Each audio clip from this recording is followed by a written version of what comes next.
All right, welcome everybody. We have a great turnout.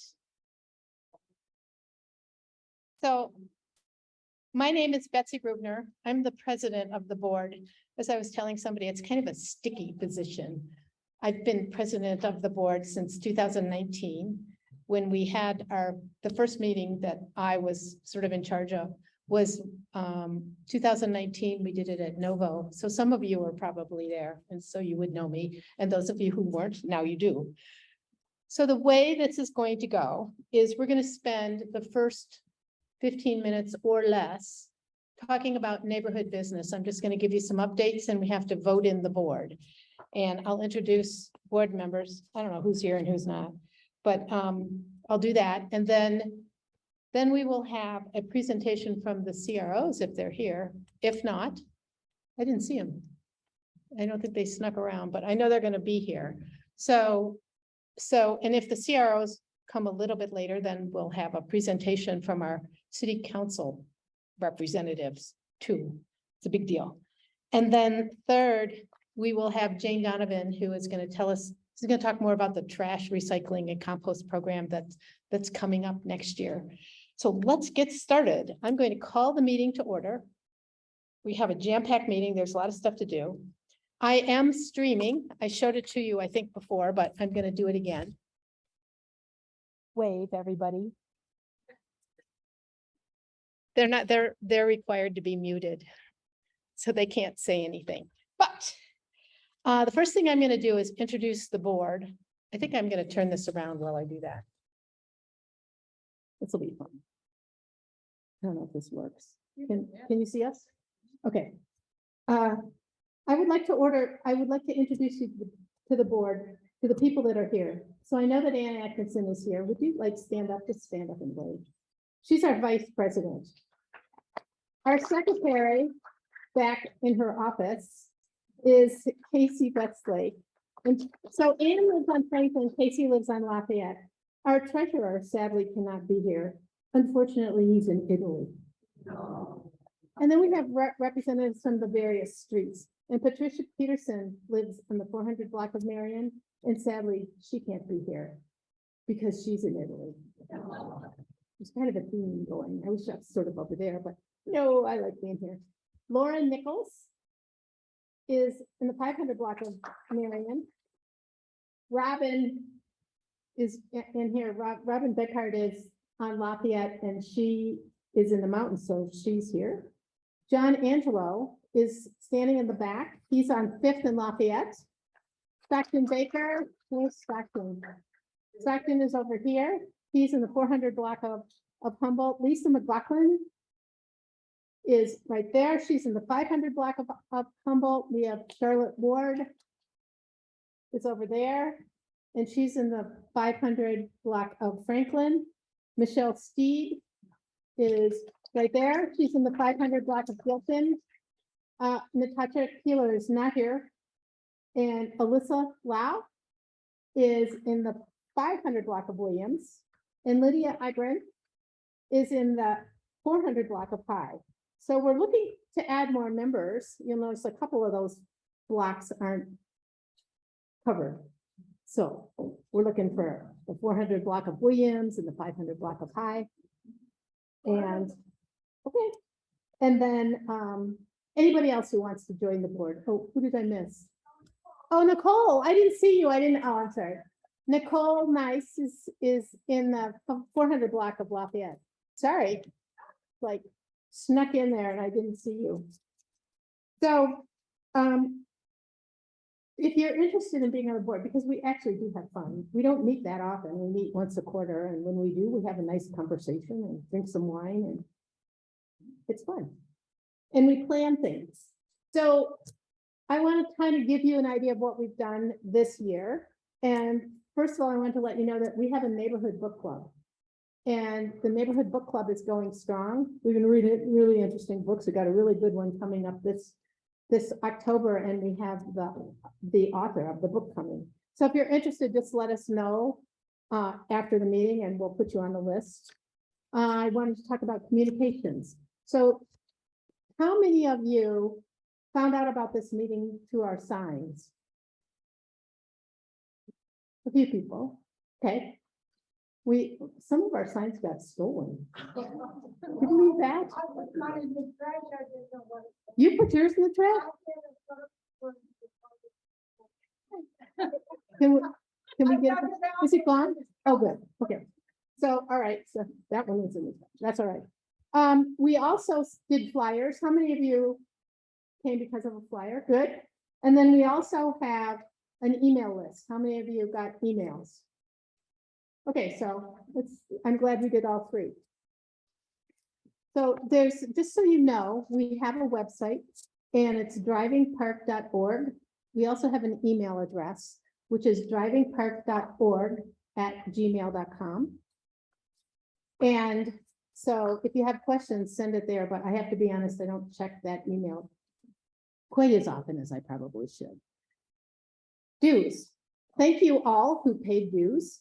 And I know that there's probably a question of why do we pay dues and what happens to it. And so I just want to let you know that your dues goes to a variety of things. It includes our website. It also paid for the flyers. It also paid for that picnic. How many of you went to the picnic last year? Did you have fun? Yes. Yeah. Okay. So it paid for the picnic and we're having a fall festival. So I'd like Lydia to come up and talk about it.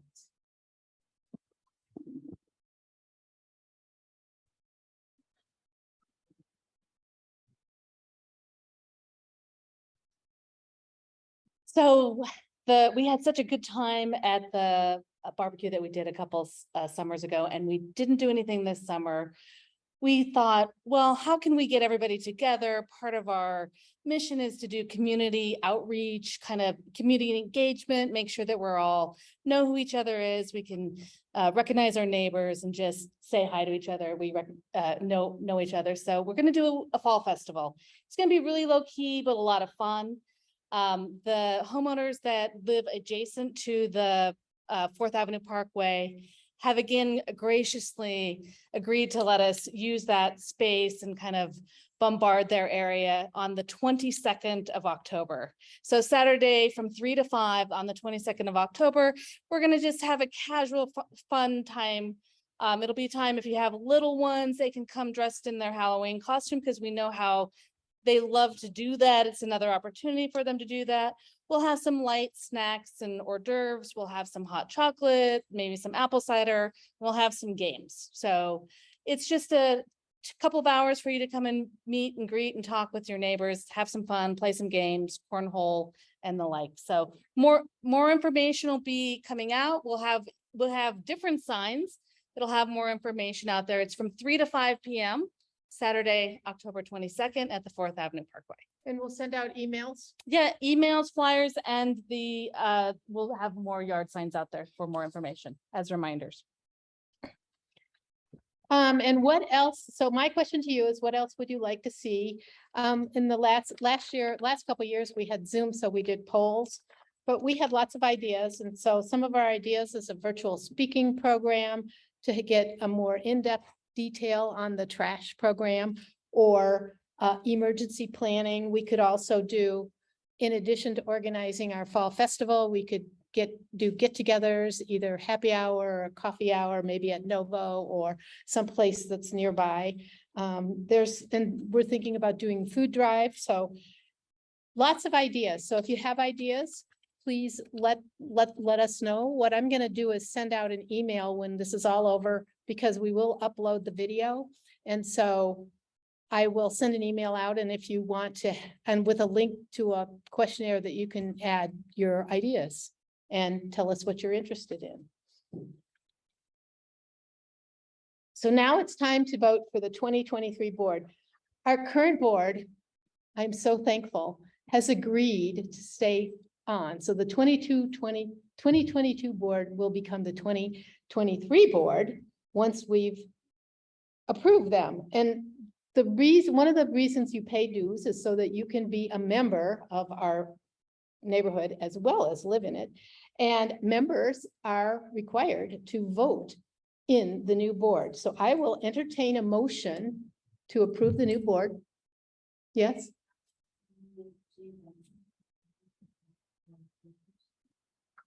Oh, great. Okay. All right. Jane, stand up so everybody knows who you are. Great. Okay. And Jane, afterwards, you'll make sure that I have all your contact info so that I can put you on the list. All right. So I would like to entertain a motion to approve the board. Okay. Charlotte Ward moves. Do I have a second? And your name is? Barbara Hopper seconded it. And now all in favor, raise your hands. Okay. Now, anybody opposed? Anybody abstain? Okay, we'll say it's approved. Thank you very much. I did it. I did it in less time than I allotted, which is a good thing. So we have 3 sets of speakers. And our first speakers today are Kate Young and AJ Pacheco, who are our CROs, as we like to call them. They're community resource officers. So they're here from Denver Police District number 3, and they're our connection. So we've been working with them for 3 years. They're great people to work with. They listen when we need somebody to listen to us. And we've sent them a list of some questions. So I'm going to just invite you guys to come up and speak up here, because then you can see the people who are on Zoom.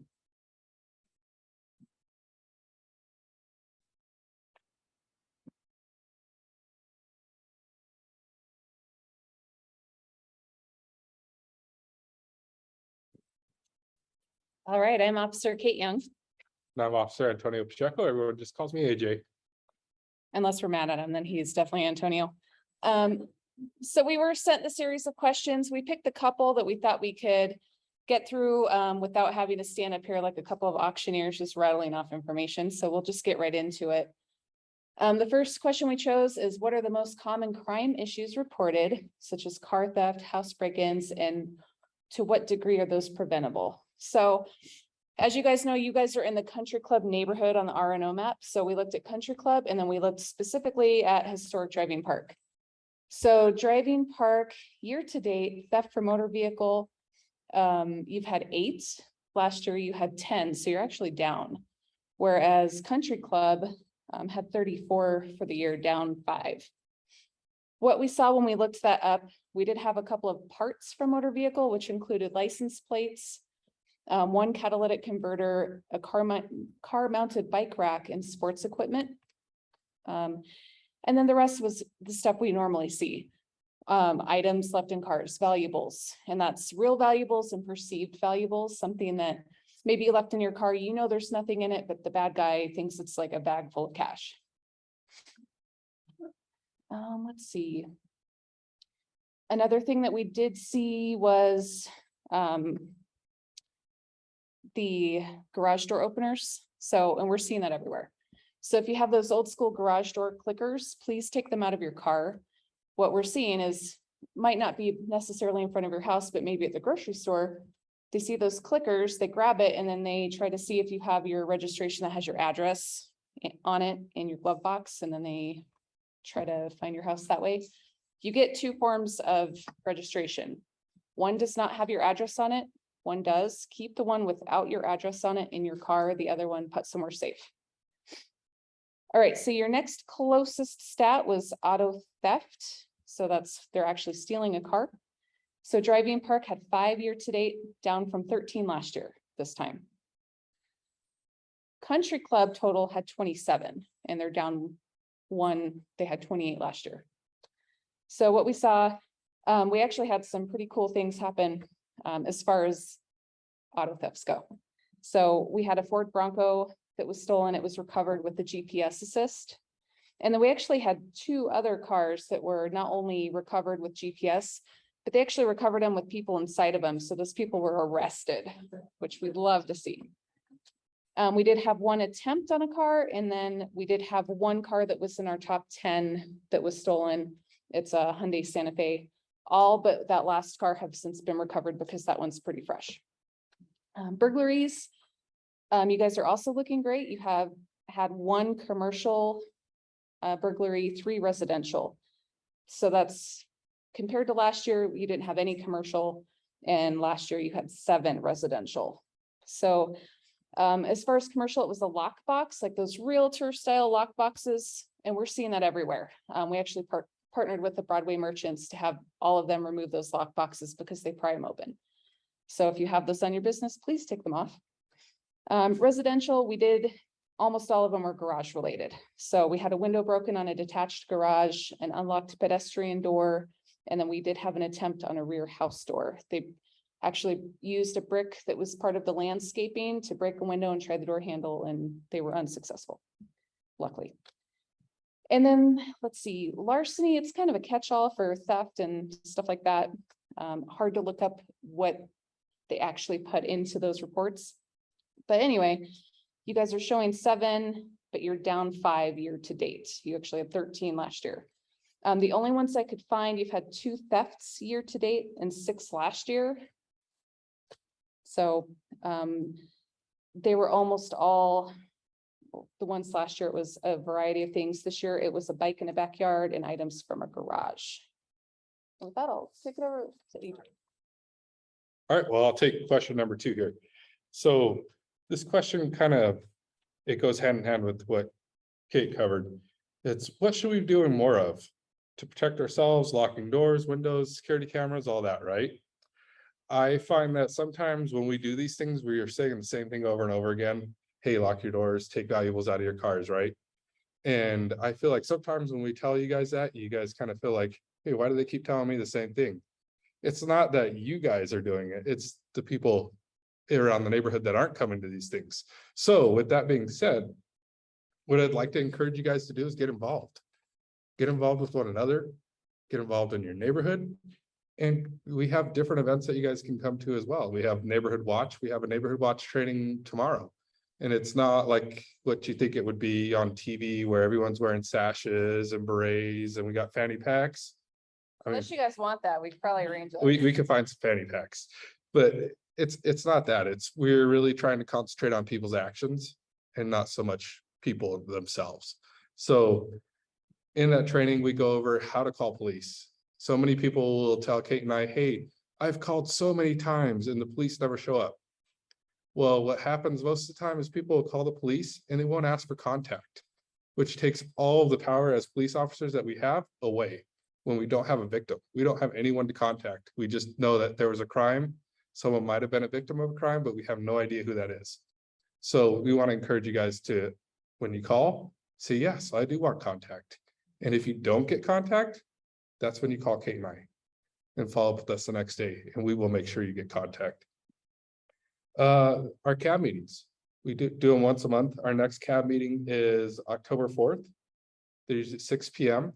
and they're at the District Tree Station, 1625 South University, off University I-25. If you guys don't know where that's at. And Kate and I go there an hour early. We show up from 5 to 6, and we're just there to answer questions for you guys. Sometimes people don't feel comfortable raising their hand, asking that question in front of everyone else. That's what we're there for. Speaking of that, we're also there for you guys. First Wednesday of every month, we do coffee with the cops at Nixon's Coffee. And that is, you think the cop would remember the address, but it's the end of my day. 695 East Louisiana. And we're there every first Wednesday from 10 to noon. So if you guys want to come by, have a cup of coffee with us, if you guys just want to tell us what's going on with your week, love to hear it. The other thing, one thing we don't really concentrate too much on, but I think we really should, is what we call a CPTED standard. And CPTED stands for Crime Prevention Through Environmental Design. So when you look at your bushes, your trees, everything out in front of your house, a lot of people like that privacy, right? They like those big mature trees. That's why we live right here. The thing about that is that when you have those big mature trees and those bushes that are way overgrown above the windows, is that no one can tell if you're also in trouble. You can't see anything coming up on you. And so what we like to see is those shrubs, bushes cut down to 2 feet, and then the canopies of the trees cut up to 6 feet. Now, I understand that a lot of people have established bushes and it's a little hard to get them down to 2 feet, right? Well, if you take and just clear them out, so you kind of put little holes or little pockets through the bush so you can actually see through them. It helps us immensely, especially when we're police officers, we're arriving to the scene, we're looking for a bad guy. They hide behind those bushes. Either that or they're stealing stuff from your house and they're stalking all the stuff behind the bushes. and coming back and getting it later. So it's one thing I really want to encourage you guys to look at. Also your lighting in front of your house. Is it the brightest lighting you could find? A lot of people go out and they buy that 8,000 Kelvin temperature light. And that 8,000 Kelvin temperature light is actually almost blue. And what we see is people have security cameras and they have that blue light. And now that blue light actually changes the color of the vehicle on the security camera. So what might have been a green car now looks like a blue or purple car. So just a couple of things like that. Just give you guys a little tease of what we go over in Neighborhood Watch, but we would love to have you guys out. And with that, any questions?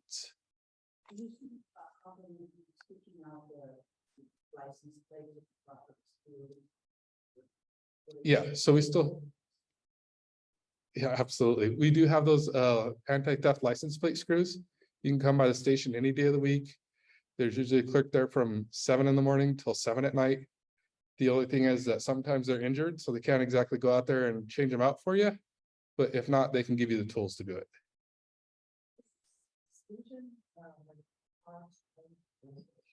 Yes. I'm glad you brought that up. See, you're watching out for me. $5 later. Called Antonio.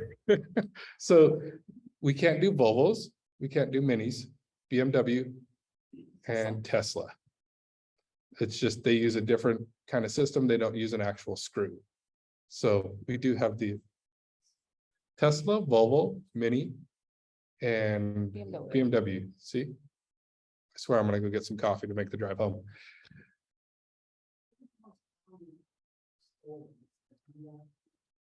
Right now, I think the number one was a Kia, right? Yeah, it was a Kia Sportage. Was the number one. Meeting or what was the meeting about? If you guys are on Cab. Cab, this. The Commander's Advisory Board. Commander's Advisory Board. I'm sorry. So usually in that meeting, they kind of go over crime stats. They go over what's going on. They'll actually break it down neighborhood by neighborhood. And not only the commander will be there, but the lieutenants for each one of those sectors. And it's kind of that time where, hey, if you got a question about the crime that you're seeing in your neighborhood, you're going to talk to the guy that's in charge of all those cops. So you can ask them as many questions as you want, and people do. And sometimes I like seeing them up there squirm a little just because they don't do so much public speaking like we do. But it's a good time. And like I said, you guys are more than welcome to come out and ask us questions.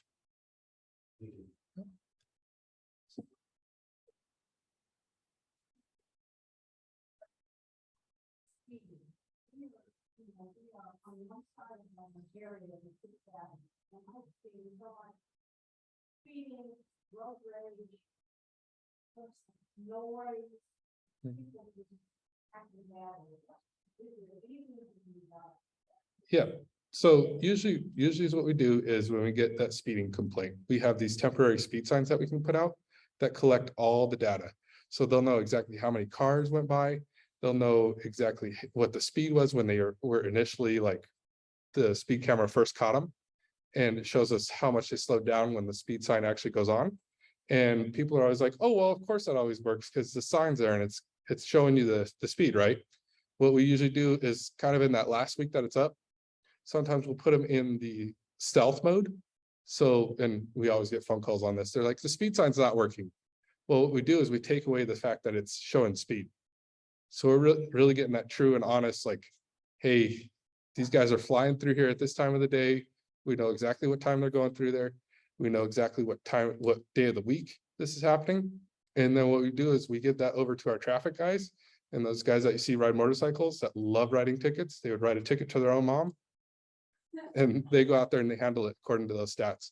So if you see something like that and you want us to do that, is all you have to do is send us an email, let us know what direction that you want it put and where you want it put at.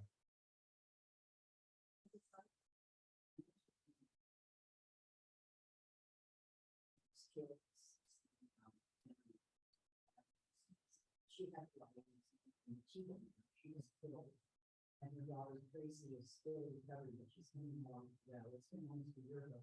And I understand that the young man who did that was sentenced to 6 years in prison. Yeah, that's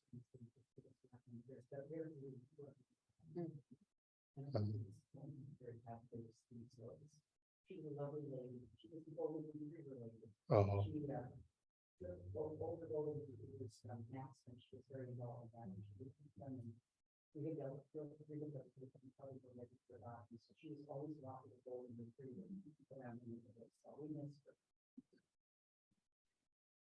I had one Oh. over there that had been waiting, purple.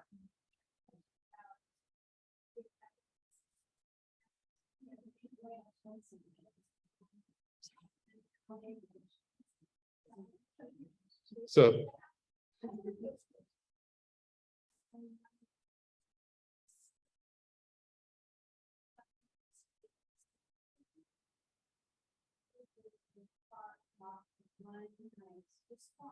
Hmm.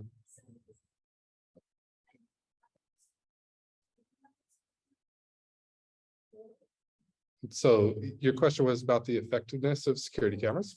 I'm just repeating it for the people online.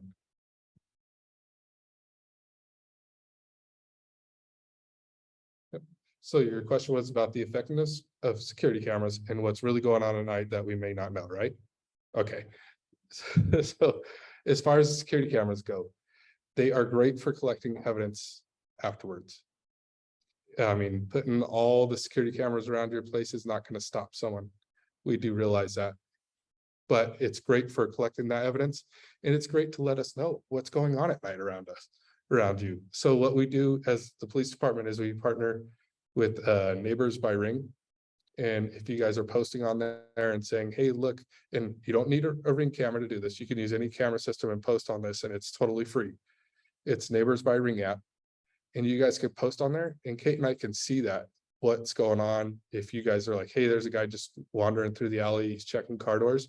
The other nice thing about that is that when the detectives get those cases, they can also post on there and say, hey, I have a guy that broke into a house at this address. He was wearing this. Does anyone else have him on camera? And we can kind of get those different angles and maybe get a good shot of a neck tattoo, face tattoo, something on the hands that'll help us identify him.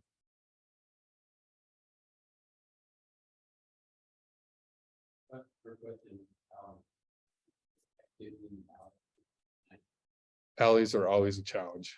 They really are a challenge just because of the fact that they are hidden from everything. And Kate and I were just talking about that when we were driving through here, is how many times we drive up and down alleys. I'm surprised we don't end up with more flat tires, just because we drive up and down those alleys. When I was on Graves, that's where we lived, was in the alleys. But to know every single alleyway, it gets a little challenging. So to have that relationship with you guys and you say, hey, Officer Pacheco, we're seeing this in the 400 block of Marion. There's people always in the alley. Perfect. Now we can kind of dedicate resources to there. I can let those guys that are just driving up and down the alleys know that, hey, at nighttime, drive up and down this alley, you'll probably find something. So you guys definitely can help us help get those guys out there. An additional related issue to the student, and he's ignoring themselves. And it puts the risk to kids, adults, animals, on the leash, but it's just not in control. So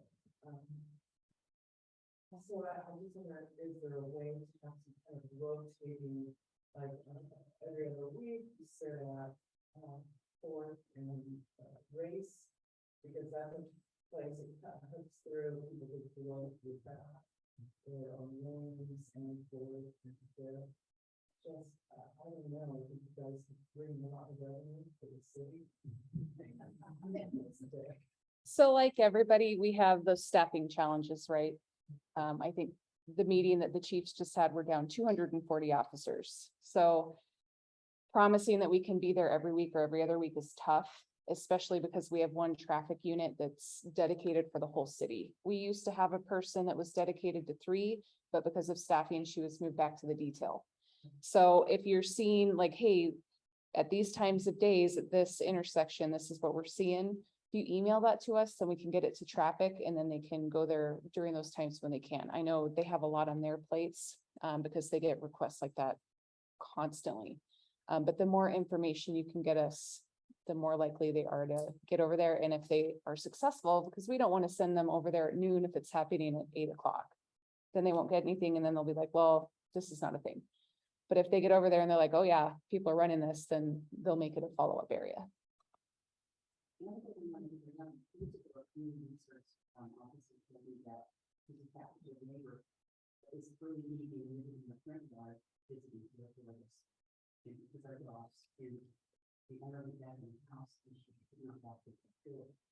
And so they assume, they're driving down, you see them in front of you, in front. So they'll check into the galley and see if the bathroom is in or vice versa. And so I thought it was just a really good tip. Yep, times have changed where we can't just leave things unlocked and unsecured. My mom is in Conifer and that's where I grew up, and even she has to lock her doors now. It's just changing everywhere. So that's a good point. Well, we have a lot of young children. Can we put up a children's home sign? Is that legal? So that wouldn't be through the police department. If you contact the Department of Transportation, they can get the traffic engineers and work on signage and do that good stuff. Or contact.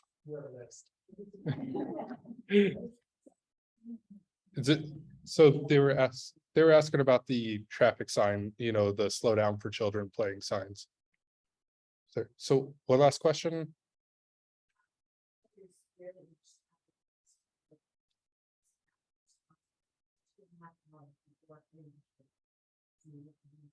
I do not have stats on response time. No, I'm sorry.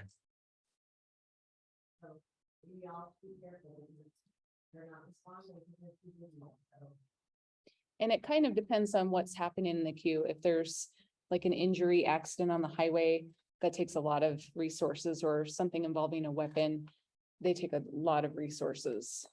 So I know that is the heavy focus of our new interim chief and our new acting commander, is getting those response times down. So hopefully we'll start seeing that swing the other way. Okay. All right, thanks, Great, guys. thanks.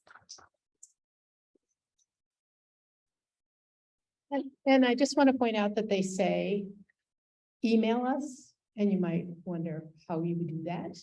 And how you would do that is you would go to drivingpark.org and you'd look at the resources page, and there you would see their emails. And you click on the link and it sets the email up for you. Thank you to both AJ and Kate for coming here. Our next presentations are going to be from our city council. And it's, you'll notice I said presentations. So I am going to introduce Chris Hinds. If you've been to one of our meetings since 2009, whenever you were, 2019, you know Chris because he's been at every one of our meetings. So he doesn't need much of an introduction from me, but just know that there's some confusing things going on in our district. So he's going to give you a little explanation, and then he is going to introduce Amanda Sawyer, who is also here. Amanda represents District 10. Chris is District 10, Amanda's District 5. So I'm just going to turn this around so they can see. Hello. Hey, okay, this works. I'm Chris Hinds. I represent you on the City Council. If you don't know what council district you're in perfect 10 for now. But we have a few questions. Thank you for providing questions, by the way. So I have a few questions. I do want to start by talking about redistricting because it is a complicated, it is an unfortunately complicated conversation. So I want to try to create a little bit of demystification on the complication. So the Constitution talks about one person, one vote, and that is why we redistrict every 10 years. Local, state, and federal level, all redistrict, so that we have 11 council districts in Denver, so that each council district has about the same amount of people. Early this year, council voted to adopt a new map. And it made the news. Hey, we've got this new map. Well, the new map takes effect in July of next year. So you are currently in, you voted for me. Well, somebody voted for me. And, the majority of people in the 10 voted for me, and so, I am your council member through July of next year. So if you have constituent questions, if you have questions about, you want the right person to talk to in Dottie, in the Department of Transportation Infrastructure, you can email me and we'll make sure that it, your question gets to an appropriate group or individual. That map is important for 2 dates in the future. The first date in the future is April 4th of next year. That's the date we vote here in the city of Denver for all the Denver elected officials. So the mayor, very interested in that race. City council, our clerk recorder, our auditor. I think that's it. I apologize if I'm omitting an elected official thing. But all of the Denver city electeds are up for election at the same time, April 4th of next year. And when you cast that vote, it will be for that new map. Again, I will still be representing you April 4th of next year, but you will vote for someone else. As of July of next year, Driving Park will be joining Council District 5. So Amanda Sawyer currently represents Denver City Council District 5. So that's part of the reason why she's here, wanting to know you. But of course, we are private citizens as well as elected officials, and we go to, a public meeting. So she is very interested in the health of our city. We all vote, all of us on council, but on everything for the entire city. So I want to thank you, Councilmember Sawyer, for coming and sharing a bit of your time, considering all that's going on. So one of the things that we're working on, one of the questions was, what are we working on between now and July of next year? A very topical conversation is that we're having budget conversation. So the mayor last Wednesday released his take on what the 2023 budget should be. Hit the news probably because you're here, you're probably politically engaged enough to know that the budget was released. We start to get city council. The city council starts to get its first presentation on the budget on Friday, so the day after tomorrow. And the community resource officers, they mentioned, that they're understaffed. I think that's a fair question. That will be a tough conversation that we have about the budget, because there will be, the mayor has proposed more funding for the budget. The 2022 budget, which is the one we're about halfway through now, we provided extra funding for recruitment and retention for police, and we're still not fully staffed. So, the 2023 budget has a proposal for additional funding for police. So that is a controversial topic in our city. And so if you have thoughts about, the amount of money we spend on public safety, please let me know. Please let all of our council know. It is an important conversation, and if you, if you are concerned about response times, I think that's certainly a fair point. And so, anyways, the budget conversation is coming up. That will be a really important conversation over the next month and a half. And so, that was the first thing that I'd share with you about between now and next July. Other things that we're working on, we're trying to pass a few big projects before the transition. We don't know who the next mayor will be. Our current mayor is term limited. There are 5 of the 13 council seats that are that do not have an incumbent going to re-election. So that will see even just those 5 and the mayor will significantly change. Could significantly change the course of our city. So this is a really important time in our city where I know I'm assuming Councilmember Sawyer will be very interested in understanding what we want in the city, because certainly if we can get some things accomplished now before next July, we want to do that because we certainly know, we have certainty over who is on council now. We don't have certainty over who will be on council come next July. So, and once Councilmember Sawyer comes up, she can give her own take as well. One other question. Oh, by the way, I did mention this last, the last thing on me, but I do want to thank you for electing me. I'm the first elected official in Denver City, local, state, and federal, who identifies as an individual ever in our history. And it's because you're voting for me that city council chambers became more successful. It wasn't in 2019. The restrooms in city hall became more accessible. They weren't in 2019, and we're still working on changes in city halls and entrances and exits. That's just one building in our city. So I think we've been doing a lot to make sure that our democracy is represented in all the people. So I do want to thank you for that. The second question is what is happening about people experiencing homelessness?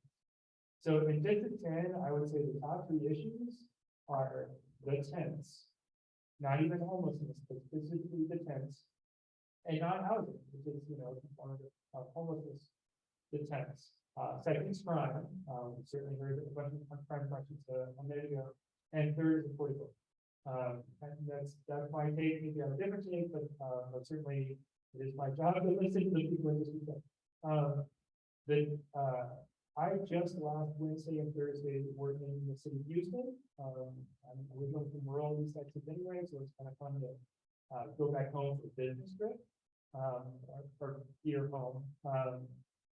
But if you saw the New York Times article, the city of Houston has done a pretty remarkable job at housing their homeless. And that was the message that they had, is that they had a singular focus. Put the people without homes into homes.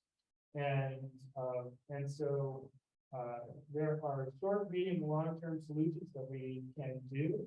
Ultimately, this is a problem that had its infancy back in the 1980s when we as a country defunded affordable housing nationwide and defunded some of the institutionalization that was happening. There's probably it's probably a good idea that we have some changes in the 80s about institutionalization, but when we took something down, that was a good replacement. So this is something that has been happening over a long time. It took a long time for us to get here. It will take time for us to fix it. So we are closing the mayor is going to close $270 million in the 2023 budget.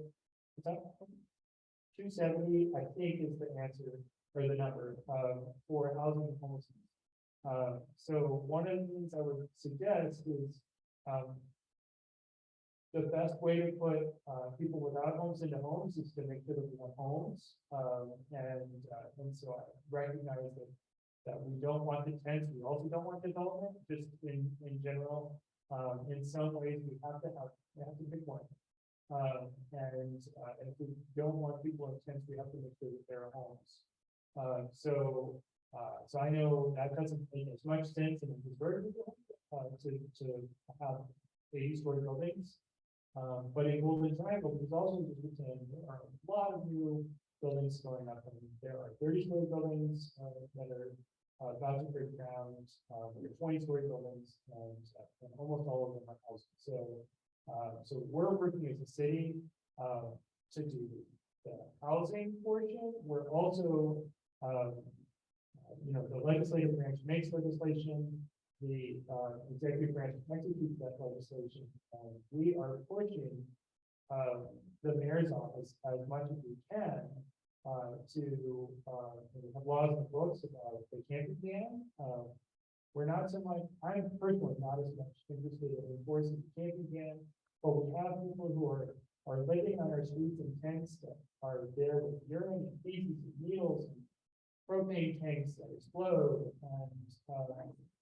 and And it's just not okay. It's not okay for anyone to live in that kind of condition. And so I care a lot about the public health aspects.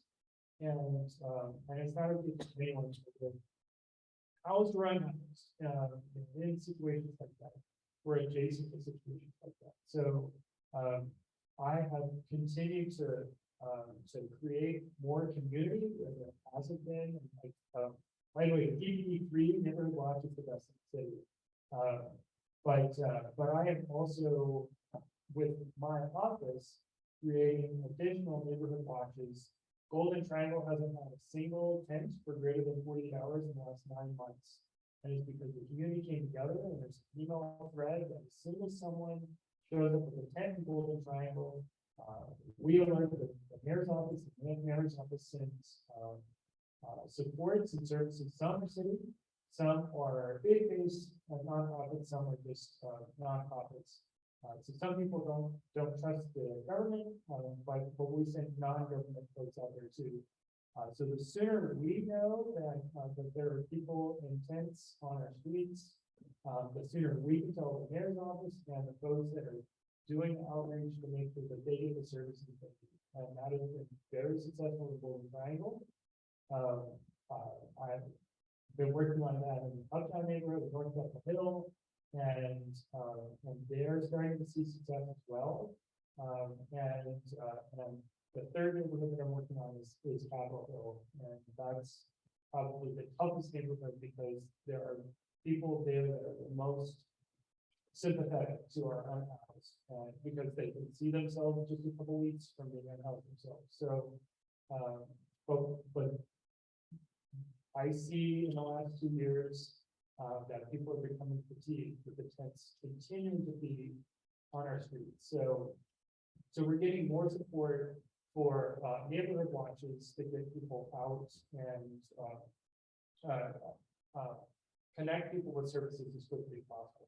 With small encampments, if we can see 1 or 2 tents setting up, then we can move faster, and we don't have to work under a settlement agreement. If it's a large encampment, which is generally greater than 7 tents, the city has entered into a settlement agreement with attorneys representing the homeless community, and we have to post a 7-day notice. We have to do a whole bunch of things. But if we can provide services quickly, then we can make sure that they get the help they need faster, and they don't apply, or we don't have to do all the notification requirements. So it's just better for everyone. People get services as fast as possible. So that was a lot. I do want to introduce Councilmember Amanda Sawyer. As I mentioned, she represents City Council District 5, which right now is entirely east of Colorado. But she is with redistricting. She will represent that part and the country club statistical. So there's a third question that is on the list, and she obviously she can say whatever she likes. So there you go. So Councilmember Amanda Sawyer. I'm gonna have you stand up here. You don't need that.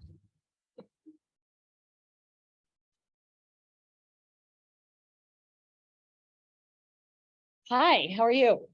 Okay, hang on, I'm gonna orient myself here. Hi, everyone who's online. Nice to meet you. I'm Amanda. Okay. Thanks for having me. I really appreciate it. Thanks, Councilmember Hinds. Really appreciate the introduction. So I'm Amanda Sawyer. I represent District 5 on Denver City Council. Right now, District 5 basically starts at the corner of Colfax and Colorado and goes south and east all the way to the Aurora border and to Tennessee. But I am so lucky that I get to move up that southern border a little bit in July of 2023 and go west. So I'll have the Cherry Creek neighborhood, which I'm really excited about. My mom lives there. And then the Country Club Statistical Neighborhood, which you are all a part of. So in this kind of weird transition between District 5 and District 10, my office is helping to support Councilmember Hinds's office just with outreach and things like that. It's a great opportunity for me to get to know you all and also learn the neighborhoods and what's, what some of the largest issues are that you're facing. So please don't hesitate to reach out to my office. And I have to apologize to you guys. Normally, I would never be standing up here in jeans and tennis shoes, and I would have, bags and slow down signs from my office and all the things. But I've been out of the office for the last 3 days. My mom's in the ICU over at Rose right now. She's going to be fine. But for a second this morning, I didn't even think I was going to get a chance to be here. So I apologize that I'm not dress nicer and or have all the things for you. I would love to come back at some other point and talk with you all further. And I will bring those things next time, I promise. So wanted to just give you, so the third question was, what is happening on the ballot? What's going to be on the city ballot? As a member of the city government, it's illegal for us to use city resources to campaign. So I cannot tell you whether I support or do not support any of the items that are coming on the ballot, but I will tell you kind of what we're looking at. So there is an initiative to add a fee to each homeowner based on the size of your property to create sidewalks. And the purpose of this is recognizing that there are not sidewalks, and we're short something like 300 miles of sidewalk. I believe it's 300 miles of sidewalk in our city.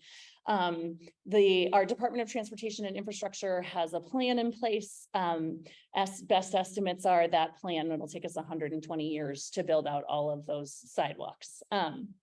So this initiative proposes a different way of building out sidewalks in our city.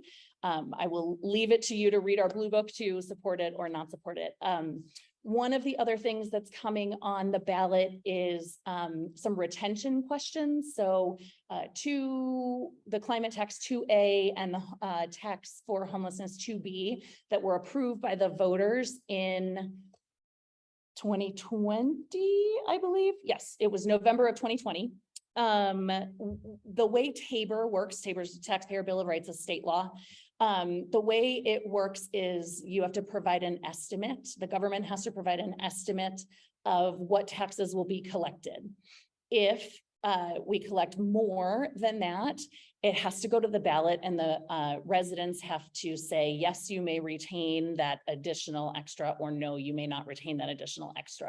Both of those ballot initiatives ended up collecting more, I believe it's 40 million, and they collected 41 and 43 million. So the question of whether to allow the government to retain those additional earnings and maintain the programs that they support will be on the ballot. So you'll see those. You'll see some blue book and ballot modernization updates. I actually helped write those. So I'm the chair of our Finance and Governance Committee as an attorney, and I also have my MBA. So legislation is my passion, and I've written a number of ballot initiatives. So you all voted in November of 2020 to modernize our charter to allow for remote meetings, so Zoom meetings like we're doing right now. If you are interested in joining city council meetings or testifying at city council meetings, used to be that you had to go downtown and sit all night long and all this stuff. You do not have to do that anymore. You can testify remotely. So I wrote that ballot initiative. I also wrote the ballot initiative that you voted on in November 2020 to require city council approval of mayoral appointees. So the way we work in our city, it's a strong mayor form of government. Strong mayor forms of government aren't particularly common anymore. There are a few cities across the country that have strong mayors: Houston, Indianapolis, Philadelphia, Baltimore, San Francisco, sort of. All strong mayor forms of government. So what that means is that our mayor appoints all of the heads of all of the agencies in the city and county of Denver. So our Department of Transportation and Infrastructure, Parks and Rec, our Department of Safety. It also includes all of the heads of safety. So it used to be that if someone would, that a mayor could appoint whoever they wanted. Now that person has to be approved by city council. And there are lots of reasons why you would want to do that. But, you know, it ensures a robust government, it ensures conversation, things that maybe weren't happening previously, but are happening now. So you'll see back to what is actually on our ballot. So you'll see some updates to our blue book and to our ballots to add things we don't have in our city right now, like a single subject rule. So for those of you who during the group living conversation had a lot of questions about, well, seems like there's two sides to that conversation. There's the whether 5 people can live in a house side of the conversation, and there's the you know, side that deals with congregate care and those sheltering system and those kinds of things. In my opinion, and this is why I voted no on that, that is a violation of the single subject rule at the state level. But there is not a formal single subject rule in the city of Denver right now, hopefully. And now I have to take off my council member hat and put on my my candidate hat. Hopefully there will be in November. So you'll get to vote on that. That's one of the updates you'll get to vote on. The last thing, I believe this is it. The last thing you'll get to vote on is something called Newer Denver. And it's newer stands for no eviction without representation. So we have approximately 9,000 evictions a year in the city and county of Denver. I actually co-sponsored the legislation that requires that the city and county of Denver provide free legal representation for any resident in the city and county of Denver who is being evicted, who makes less than 80% of the area median income. The advocates who and so we calculated out what that might look like in terms of cost, et cetera. It's about $4 million a year. This year it was funded at $2 million, and we've already had to add additional money to that halfway through the year because so many people are taking advantage of this. We have seen that previously 95% or greater of residents who are being evicted and do not go to court with an attorney get evicted. Now, what we have seen is that 74% of the people who have taken advantage of this program do not get evicted. Now, that doesn't mean that they stay in the home, right? But it does mean that they don't end up with an eviction on their record, on their credit report, which means that they won't be able to find another place to live for 7 years because an eviction stays on your credit report for 7 years.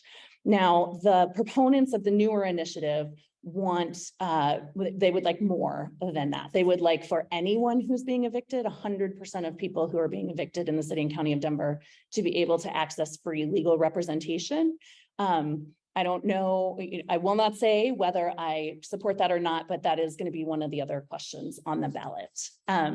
So that sort of answers the question. If you don't mind, can I just take 2 minutes to just quickly kind of introduce myself? Again, I apologize that I don't have all the stuff here for you guys right now. But as our office is supporting Councilmember Hinds' office during this transition year, if you go to denvergov.org/district5, you can see I put everything on there. So you can, everything's queryable anyway. It's all public documents. So you can go ahead and take a look at it. But it has all of the projects that we work on in my office, videos and all of the writing. It's got all of the language for all of the legislation that we worked on in my office up there.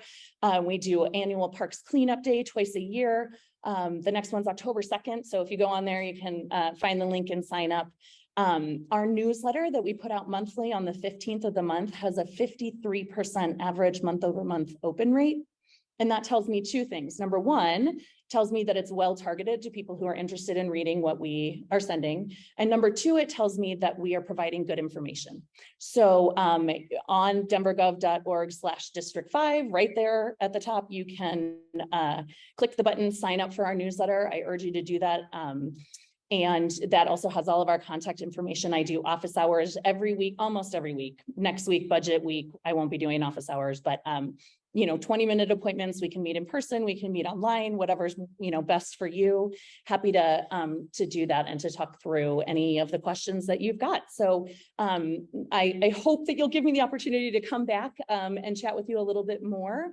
Thanks again for having me tonight, and feel free to reach out over the next year. Thank you.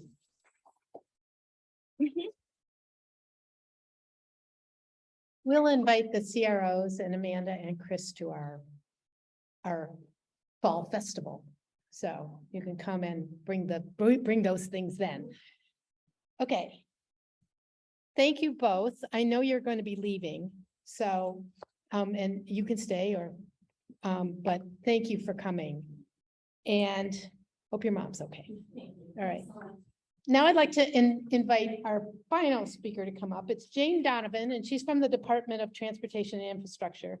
And she's here to help us understand expanded waste collection services and how we can divert as much waste as we can from landfill. I also sent her some questions, and she sent me some response to those questions, which I will include when I send a follow-up email, and I'll also post them on our website. So, you don't have to worry about covering all of that. Great. Yes, thank you, Betsy. And as she mentioned, I am Jane Donovan. I am actually with Triunity Engineering. We're a small company that does a lot of work for the city. So I'm representing Dottie right now, but as a contingent employee.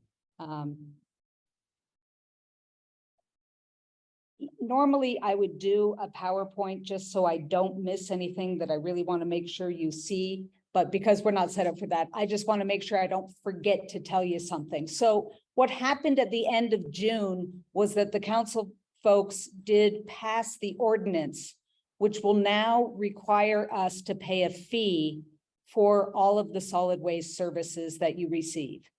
So that includes, just real quick, it's trash, recycle, and compost. It also includes a long list of other things, such as leaf drop, tree cycle, mulch giveaway, on and on. That list will be in the PowerPoint that I've given to Betsy and will be on your website. So you can look at some of those details there. The program will require that all Denver residents pay for the service. And the fee is going to be based on the size of your trash can. So we have 3 sizes of trash cans. We've got the 35-gallon, 65-gallon, and a 95-gallon. The 35 is the $9 fee, $9 a month. The next one is $13 a month for the 65. And then the large one is $21 a month. What I've got to tell you, right now, Denver has a compost program that you can opt into and pay.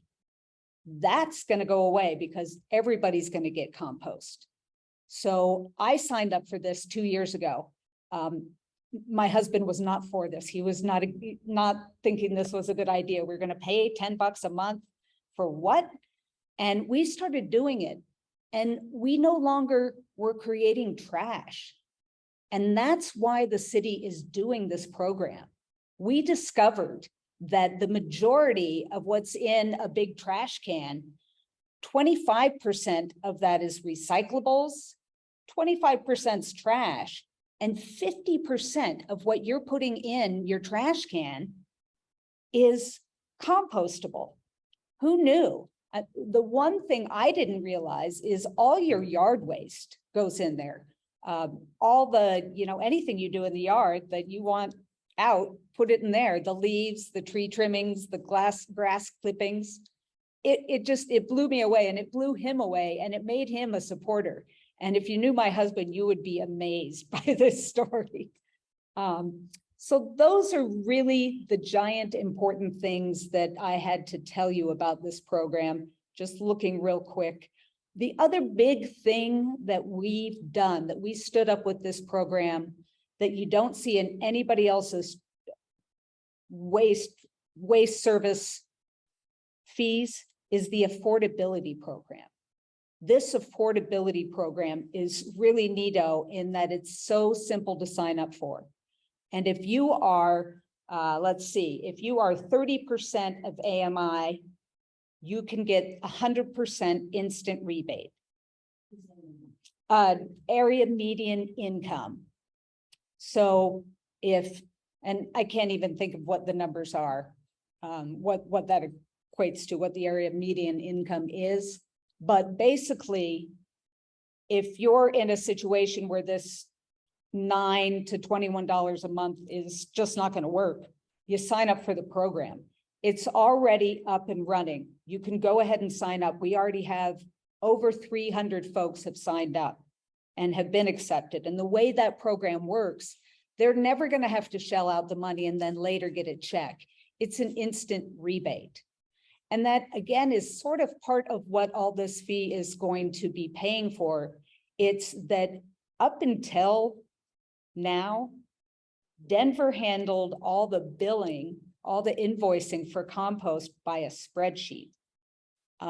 We have now put into place a billing system that works, just the way your telephone bill would work or other similar things. So that is going to be how we now send out bills. So it'll just be really handy to get it that way, and it can calculate if you get a rebate and it's only 50%, it'll do all that automatic and be very simple. I'm going to open it up to questions. I already see we've got one in the back.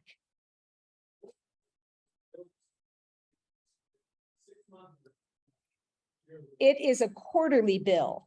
And I tell you what, it's going to match your stormwater bill, which right now I think is only twice a year. But what we're going to do is cycle those together in about a year. So in about a year, you're going to get one utility bill so that all your Denver utilities are just on one bill. Are there other questions? Yes, ma'am.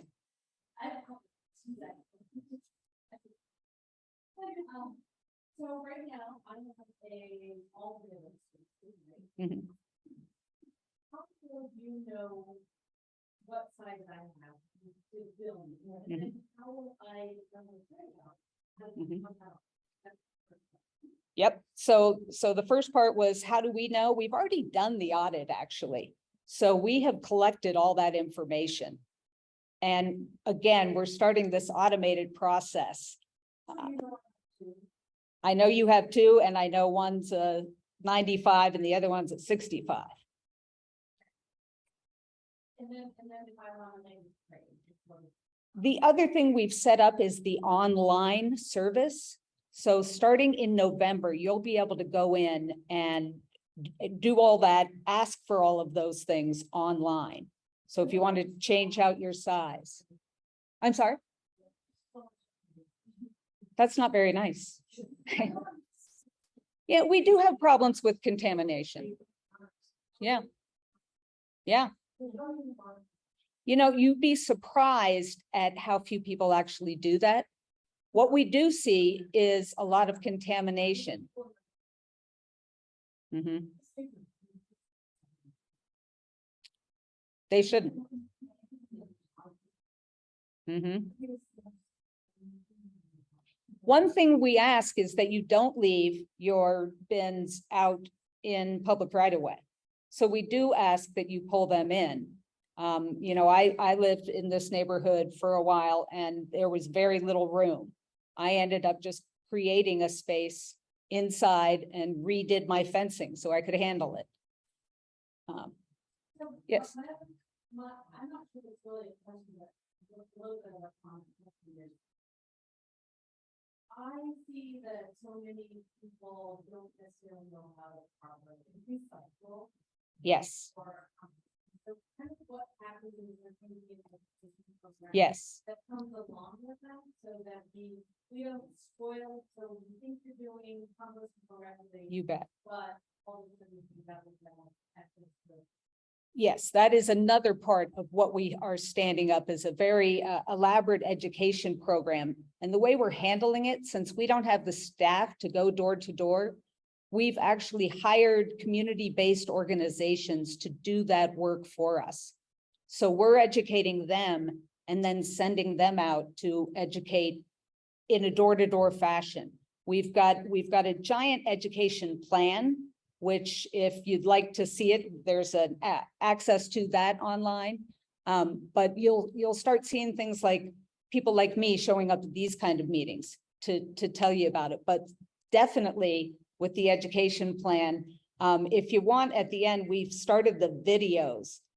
And I do have one that this would be a sneak preview if we let you watch it, but I'd love to show you. We're doing a lot of educational things. We're doing a lot of outreach with the schools, because I think you all know the first people who are going to say we need to compost and we need to recycle are the kids. So when they learn that in school, they're going to come home and they're going to want to do it right.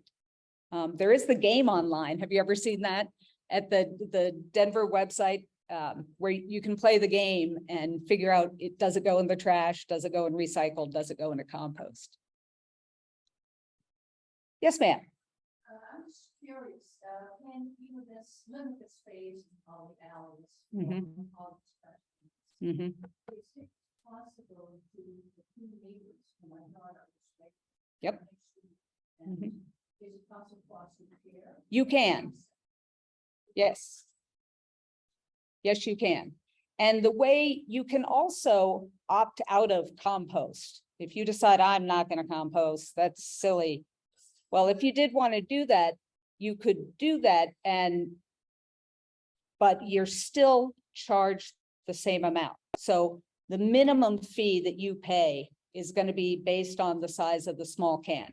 So every resident will pay the $9 for every homeowner, not every resident.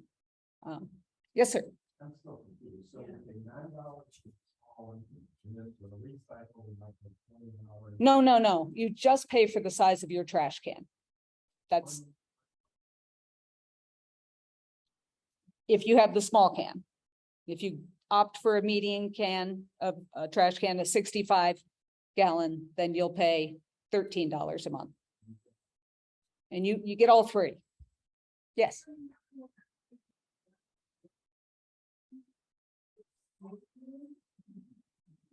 If you want to change the size of your can, yes, you go online and you can do that there and request a new size. You can actually do it on 311 as well. The one thing we're having right now is the compost is going to be a slow rollout. You know, it doesn't happen overnight. So it's going to take us a year throughout the year of 2023 to really get that rolling. And what we're going to do is deliver a can to your house. And then we're going to start picking it up. Did you have a question, ma'am, over here? Oh, so if you get a new, you're kind of going back and forth with the trash Mhm. right now. Trash cans, Mhm. I mean, demolished. So we've been on the phone with them, so they're gonna give us new ones. Right. They haven't said yet, but we're fighting about that. Mhm. They usually do, you know, when you request a replacement can. Mhm. Right. Mhm. So you're saying you're doing a third can, right, when I can figure out somewhere to put that in reality. for all Yes. of us have to go like that. Yes, and if you want to opt out, yes, and if you want to opt out, you can. If you want to share. Correct. Okay, so there's somewhere we can go check. That's part of the system we're setting up to, yep.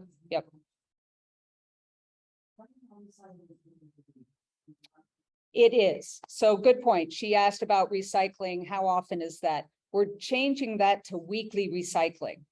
And again, that's not going to happen overnight either, but we're really close to being able to get that up and running, we believe, at the beginning of January. So it'll go weekly recycling for all. Yes, way in the back there. Yes, absolutely. Exactly. And I could read you that list, or you could just look at it when you, it'll be on your website, but it's a long list of other things. Yes, ma'am.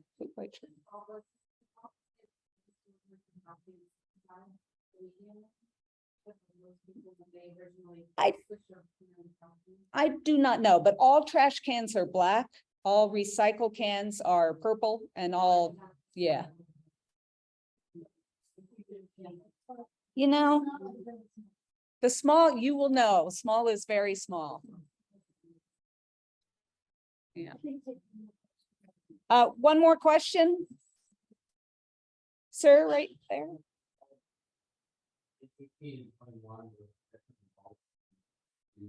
Correct. That's all inclusive. And if you know anybody who lives in Lakewood or Littleton or Aurora, you would be amazed what they pay for trash. Anybody else? I mean, what Denver has put together to me is just an amazing thing. And my mother always wants to know what I did when I wasn't. Hi. Thank you. Yeah. At all interested in the environment and global warming and that kind of thing.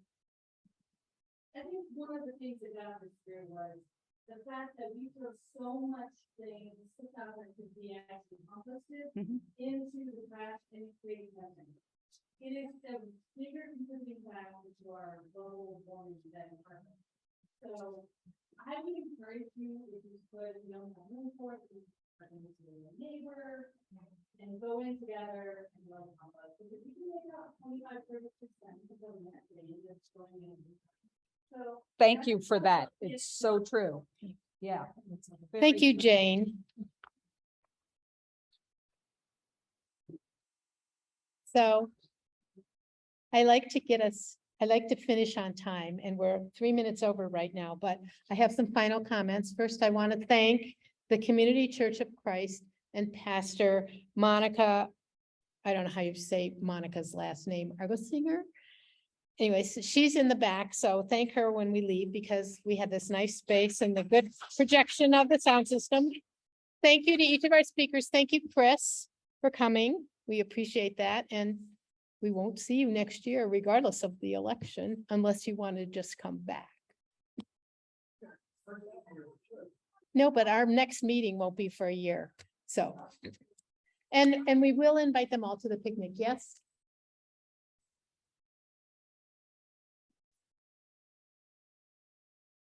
That's right. Do you want to come up here and?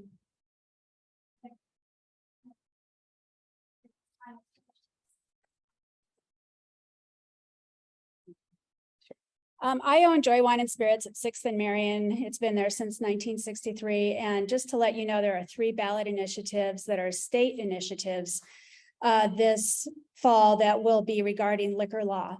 And one that really concerns local communities is the grocery store automatically getting wine wherever they have beer. So that any convenience store, any gas station, any grocery store that has beer doesn't have to go through the process that the council people were talking about, where you have to actually go to your local community and say, hey, are the needs and the wants of the neighborhood to have a new liquor license? So that is taken away with this new ballot initiative. So I hope that you can vote no on that. The other one is that DoorDash and Uber would be able to deliver to you. They are not licensed. They don't take any safety training. They're not liable for anything. And they can just leave it at the door. Whereas I have to employ people. It's my vehicle. It's my liability. It's my training, my license. So that is the other initiative. And the final one is to allow unlimited licenses eventually to large out-of-state corporations. I hope that you support local small business and will vote against that as well. And if you have any questions, I can answer them afterward. Thank you. You're welcome. She's both a neighbor and her business and herself is a neighbor. Okay, so I just want to thank you for coming. I want to thank the 2022 board for being the 2022 board and for agreeing to be the 2023 board. And thank you all for voting everybody in. And I just want to remind you, share this with your neighbors. I will follow up with an email. If you're not on the email list, we probably captured your email this time anyways. And we'll try to post all this information on the website. So give me some time to do that, but Within the next week, it'll be up there. And thank you for coming.